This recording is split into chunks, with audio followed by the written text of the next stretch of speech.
All right, guys. Yesterday I made a video kind of talking about a workday plan, some ideas you can do if you've got long shifts, you work in the truck, busy days, even if you get a desk job, 12 hours a day, 10 hours a day, something like that, long car rides, just anything with really minimal access to food throughout the day.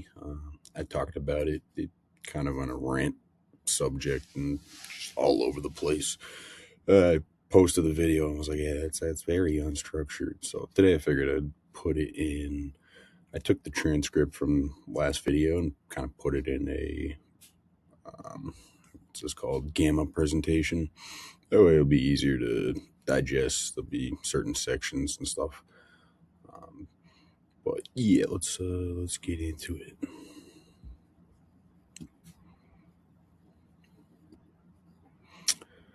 So yeah, the 10 to 12 hour workday meal plan for fat loss mainly can still apply to a lean bulk in most cases, but mainly in the context of fat loss. But like I said, busy shifts, long shifts, truck days, desk jobs, yada yada. Then I mean, 90% of it is you don't eat much in these 10 to 12 hours, and then you go, I don't know, 6,000 calories in a matter of 3 hours when you get home. No joke, like if you actually added it up. But yeah, we'll get into this. Dun, dun, dun. So I'll put myself over here. But yeah, the real problem is like we said, most guys that overeat at night. It's not like you're lazy or you need more discipline, but the 10 to 12 hours on coffee, energy drinks, maybe a fucking protein bar, and then you get home and you wonder why you're starving, and you end up eating 6, 7 meals, some McDonald's here, little French fries. I mean, it's hard to have the willpower and not hit the cabinet for snacks past 9 p.m., 10 p.m. Been working all day. Your body's like, yeah, we're done. And there's something to be said about low sleep, high energy expenditure increases ghrelin like 2-3 fold. You can look that study up. But you're just setting yourself up for almost an impossible situation. And then one thing leads to the next, and you're mentally negatively spinning it backwards in your head. And I did this and I did that, and then you're doing this every single day because you did it twice, and now you feel bad about yourself. Again, it's not a discipline problem; it's a setup problem. A lot of you guys have really high-paying jobs that require a level of consistency and discipline that most people don't understand. So you can translate it. You just have to have the right setup and have the right structure. And a lot of guys too, they get into maybe it be business or maybe it be their career, and they're just super fucking focused on that, super dialed in. It's really all they know is being disciplined in this and being disciplined in that. Even, I guess we can use the example of a fat fucking video gamer. Like, let's say this guy was playing video games, playing Xbox. That's like, okay, he's eating not really that much. He's not really training that much. Okay, if he does eat, it looks like this. But what he does have is consistency and discipline in the fucking video game because he's found metrics and ways to enjoy it. So if you can find metrics and ways to track and enjoy fitness and kind of turn this into a little bit of a game, then you can take that discipline and consistency that you've learned. I mean, it's like a color.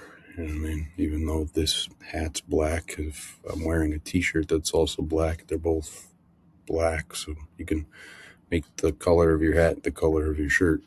It's no different. You've learned it in one aspect. You just need to apply it in the other aspect. You probably don't have any knowledge of this, so you can't really apply it yet. I mean, before you learned how to play the video game, or before you learned how to run the business or do the career you're doing, it's like you really had no way to track or no way to apply your discipline and consistency to it until you fully understood it and had knowledge. So that's kind of where the setup comes in play. Um, yeah, I mean, we went over this a little bit too, but like, who's it for? Blue collar guys. I mean, I don't like to throw that blue collar word out there. Sometimes it sounds like you're talking down on people, but just like you're working with your hands. You're an iron worker. You're a welder. You're a, I don't know. There's all these different jobs that, I mean, you guys make 3, 4, 500 grand a year, and you're still in the blue collar category. Like sometimes it's looked down upon. That's not how I mean it at all. But yeah, like truck drivers, operators, like, all you guys are making tons of money, and it requires a lot of discipline, a lot of consistency, and you just haven't figured out how to reach your goals with this giant workload. Um, Managers, desk workers, some of the stuff will still apply to people working sitting down all day long, 10, 12 hour days straight.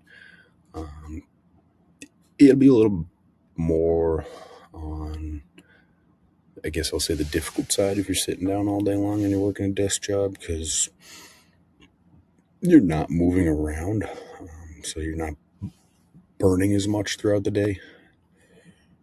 And it's not to say you can't still hit your goals. It's just gonna be a little bit different of an approach as to somebody that's burning 8 to 1,000 calories before noontime. So, and then yeah, everybody in these categories, we're all working 50 plus hours. So I mean, yeah, without eating like a bodybuilder, meaning like 5, 6, 7 meals a day, perfect, all on target, all tracked. The plan has to match your real life and not a perfect day. It's like on a perfect Saturday when, I don't know, the family goes away and you're chilling and nobody's doing anything, or it's like your wife took the kids to Disney World. I don't fucking know, and you got nothing going on. Yeah, you can act like a bodybuilder, crank those meals and 2 day workout, whatever. But every single day, no, you can't. You can't take that plan and think it's going to apply when the kids and wife get back from their vacation or whatever. So yeah, match your plan with your life, not your life with your plan. Um, yeah, I mean, I didn't think of so. The actual goal in the ideal world would be to carry 6 clean meals in a backpack. You know what I mean? like this, like portion them all out. Like that's perfect. It's awesome in a perfect world, but nope, it's not really realistic. Most people can do put these together, but maybe get 1 or 2 of them in throughout the day, and then you waste the rest, or it's like they go cold. So many reasons as to how this really won't work. The main thing is hitting protein without overcomplicating food. So protein shakes, protein bars. We'll get into that in the next few slides, but this is like it's something you can repeat. Pick one of these or pick a meal you can eat, and it's not that bad. Maybe you don't have to microwave it, or just this would be like a bodybuilder approach, I guess is what I'm saying. Like you're traveling, yeah, these guys are loading up backpacks. And I've never been that guy. I mean, I've done one road trip where I did eat like this. But again, everybody's got different goals and different ways of living. I don't believe that this is sustainable. And like looking back on that road trip, I still would look jacked and in shape, what have you, with just going with the flow and enjoying that road trip slash vacation. You know, and some people can do it. It's not that stressful. It's not that hard. So to each their own. But most people stress about the minute, and it's like that famous quote from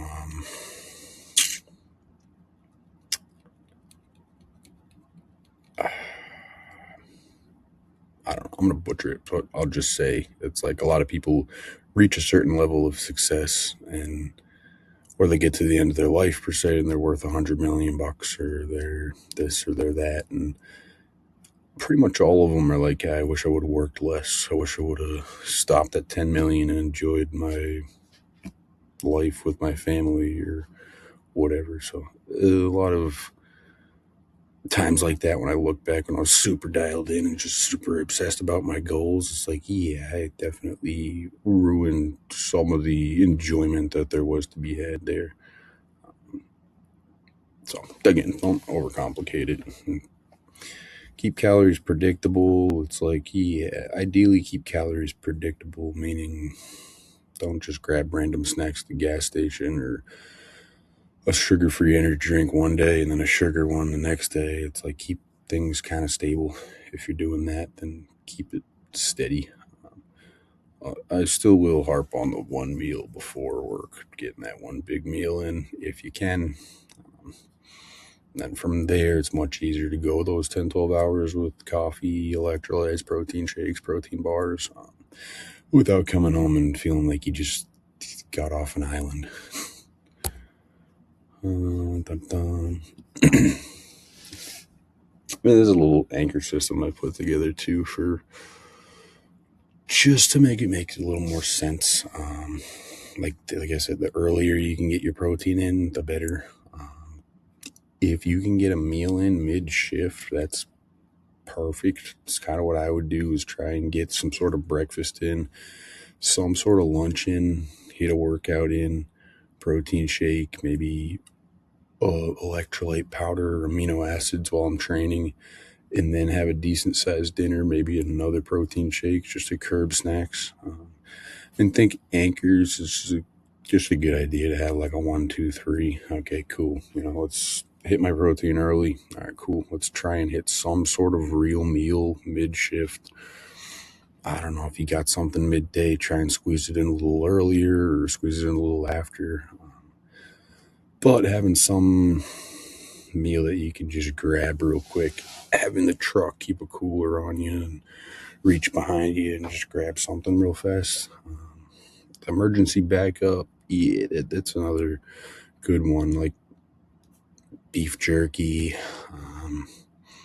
gummy bears are all right if you can or have some sort of control. Sometimes once that bag gets opened, they're gone. But I'll keep pretty much candy and beef jerky and some sort of protein powder in my car year round. I used to drive a ton. I don't drive a lot anymore, but still, it's like that emergency backup. I don't know, something comes up, you got to go help a buddy lift something after work and you didn't plan on it. And you're like, gosh, I don't have any meals. I just trained. Cool. Good thing you got this little bag in the back of your car. You can grab something. And like I said, if you don't have this, let's say you just go help your buddy lift the refrigerator out of his basement or whatever. And then next thing you know, it's 9 p.m. You're getting home. It's 9:30. You trained at 6 o'clock. Your last meal was 3, 4. Now you're getting home and you're absolutely starving. You're probably sweating along the headband going hypo. And you're just ready for that next meal. Gimme, gimme, gimme. And that next meal turns into 2, 3, 4, plus a bag of chips and maybe some cookies the wife made. So yeah, that's a good one to have. Even cranking a protein bar before you get home so you don't come in like, what can I eat? Yeah, these are really good anchors. Help you get over this big one right here. This big word right here. Willpower. Doesn't highlight the whole thing. What the fuck? There we go. Willpower. All right, I give up. Yeah, I guess you need to keep these 3 in mind. So anchors, whatever you want to call them. Protein, midday meal, and then keep a backup. Those, it's like the most basic way I could put it. And kind of what I talked about yesterday, just much more all over the place. Anchor 1 and 2, yeah, we went over here. This is good too. I talked about this yesterday, like oatmeal and granola. Egg bites are good if you can find some Starbucks used to do that, I think.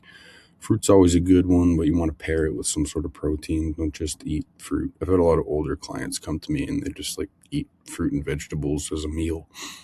I'm like, that's good, but where's the protein? So you get some sort of protein in here. Greek yogurt's high in protein. Any sort of protein shake, a yogurt protein. They have those. What are they called?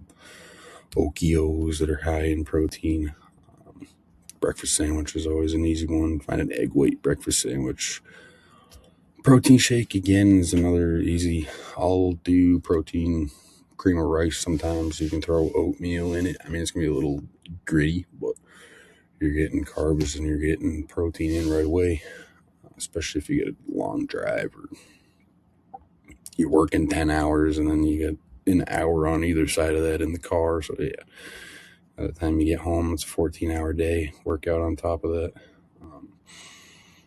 So aim to start the day here, even if you got to get your coffee in, you got to get your caffeine, you got to get your energy drink in, and then have this fine. But try and get that in before work gets started. A lot of times people are like, maybe I'll eat this, maybe I'm kind of cutting, so I'll just wait.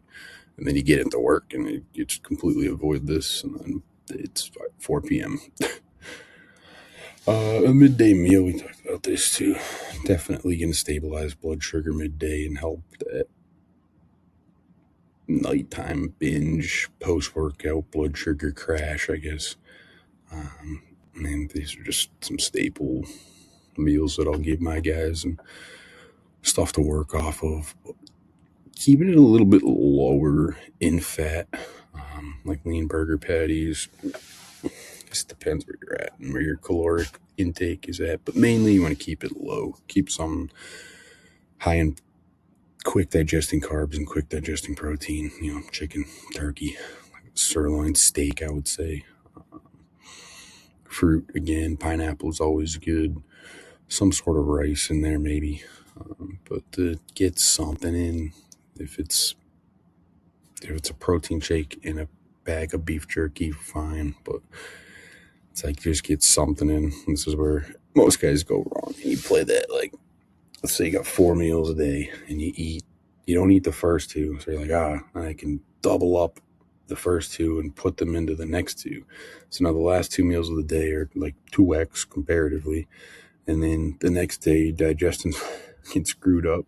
So again, you don't eat the first 2 meals. And then your digestion spikes back up again, and you're like, oh, I got this meal. And then you just keep playing that back and forth game. It's like super hungry, super full, super hungry, super full. Yesterday I explained, like, if you were to do the first 12 hours of your day in a fast and do a bunch of cardio and work out, and then do the next 12 hours of your day just eating a shit ton and sitting on the couch, you probably would just lose muscle and gain weight or maintain, which would suck because you're putting yourself in the emotions and feelings and suffer level of a bodybuilding diet, but you're just staying the same. That's most people. It's brutal. But yeah, I ranted on that yesterday, so we'll go here again. The backup, the protein bar. I'm not sure what that means. Proteiny. I don't know. Maybe that's like dried fruit. I don't know. Anyway, beef jerky, nuts on hand are good. Just don't overdo it. Rice cakes. I don't know who eats fucking rice cakes anymore. So, yeah, I used to do rice cakes with like jam or rice cakes, peanut butter or something to have on hand with a protein bar, protein shake. Tuna and chicken packets definitely can come in hand if you're one that's not picky. I would do that every once in a while. It's high in mercury, so I would not do tuna every day, 2-3 times a week. Yeah, these are good too. If you're a snacker, you eat some chips, some popcorn, whatever. These are good extras. But having these on hand, one, you're much less apt to pull into the gas station and spend your own money because you got these right behind you or right next to you. And 2, it's like you get better choices. So you're not going to go in the gas station and just play the I'll grab anything game. So yeah, we went over that a lot. Yeah, a lot of times too, you don't have a fridge or you don't have access to a fridge. A cooler is definitely a cheat code. I would do that if I had a long day. If I had 2-3 hour drives to and from work, definitely. And just think you're on a road trip or whatever. You kind of got a plan like that. Same thing too. If you're working on a desk, you're working at a desk. Like if you're working in a truck, everything applies. That we were talking about, just keep it maybe in a backpack next to you, or I don't know, whatever you bring to the office. Yeah, again, don't wait until you're starving to figure out lunch and be like, oh, what's everybody else doing? Pizza? Great. Like, have your own plan, have your own. I don't know how many times that saved me at the office. Is like, what are you doing for lunch? We're going here. It's like, I would fucking love to, but I meal prepped this last night. I weighed it out, put it in the fridge, brought it here, put it in the fridge here. It's like, you did all this work just to go and eat like shit. No, you eat 99% of the time you'll say nah, and then people are like, oh, no worries. So I can't tell you how much that saved me.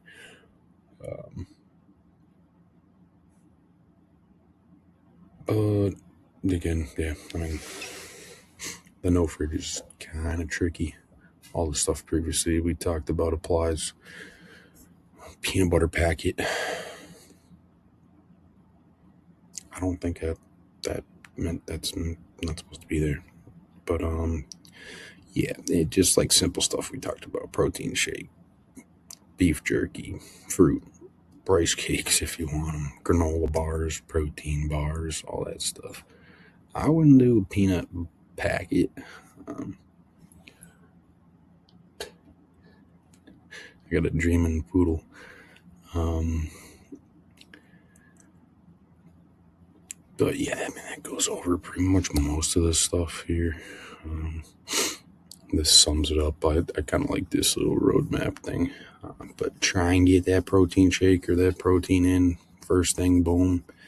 And then you might get a snack in here. Great. If you can't, okay, hold yourself over and have a decent sized meal here. Um, both of these, like all four of these, awesome. But the biggest, if you could only do one, this one right here. Yeah. Um, don't try, like, don't do it, don't not do this. But like, this is the main driver. Aim to get a snack in 10, 11. If you don't have lunch, then here, probably a pre-workout meal for most of you. Try and get that in somehow. Good meal, even if it's out to eat. Just find a place that's easy to go to, and you can grab something. Or again, keeping the backup. You can make a midday meal out of your backup snacks if you have enough. So, blanket statement, yeah, do this protein shake and have a backup cooler, backpack full of snacks, something like that. Takeaway. What's this guy cooking up? I put this, like, these are all my words and stuff, and then I put it in this thing and it makes a presentation out of it. And it gives you random pictures, but I don't get to see them until I click present. So it's always funny to look like this guy got. Looks like he's literally just got tomatoes in that pan. Green tomato, red tomato, maybe a little lemon. It's a great meal. Anyway, yeah, again, like we talked about, protein early. Big takeaway from this one. Definitely get that protein in. Midday meal, yeah. Ideally, all four of these want to be hit, but do this. Always have a backup on deck. Don't do whatever the fuck this guy's doing. Please don't eat that many tomatoes either. Yeah, I mean, not everybody's dinner is going to look the same, but if you can have a normal dinner and keep it steady, it's going to be difficult for most, especially if you're not the one cooking dinner. Your wife's got dinner at home, but ideally, just communicate like, all right, let's make this higher in protein than previously.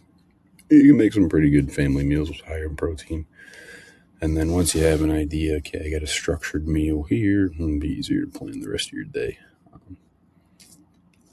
In a perfect world, we want our entire day structured out like a bodybuilder, but it's really not. So that's why I wanted to put it here. You can see it's visual. Most people are more visual than they are, and I just rant about some shit. So, yeah, if you eat 1 or 2 big meals a day and don't eat much at work at all, definitely start with the protein shake. And let's see where that takes you. If you can implement this all right away, sure. The slower approach, the better. Don't use it as an excuse, but start 3-4 days, protein shakes. Yeah, that goes. All right, cool. You figure out some sort of midday meal you can get the all right, cool. And you get a little cooler, get a little backpack together, boom. And then over the course of 2-3 weeks, a month, you'll figure out what you like, what you don't like, what tastes good on the road, what doesn't taste good on the road.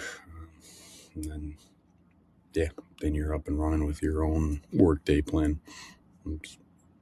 I say this a lot, but everybody's job and everybody's situation is different. So it's always, I mean, it's not difficult, but it's always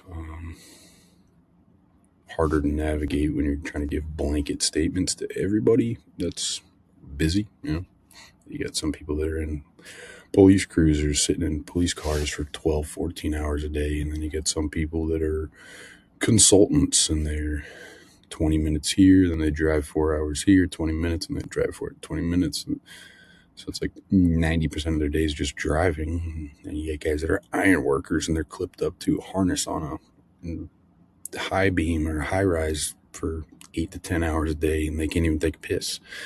So a lot of this might not apply to you, but for the most part, one of these will. And if you can at least pick one of them, perfect. And yeah, if you want any more information on this or have any other questions about this, just DM me the word shred. Not only will I show you how to structure your first 30 days with this, I can give you a little more insight based on your job, because it's a little bit different if you're a teacher versus if you're a police officer, like I said. So again, I hope you guys got some sort of value out of this. This is much easier to talk through and go over when it's laid out like this in this format. So yeah, definitely hope you took something away. And again, DM me, and you don't have to DM me the word shred, but DM me on Instagram. I answer all DMs, and shoot me a follow on there. I post a lot more short form, more stories, just a lot more fitness content. And here I come just to rant and talk about stuff more in a longer format for more of a, I don't know, be more of a human. I feel like we're in a day and age where everything's edited, everything's chat GBT'd. So even though this presentation is AI, actually, but these words are mine. So no, again, hope you guys get something out of this, and yeah, we'll catch you in the next one. Peace.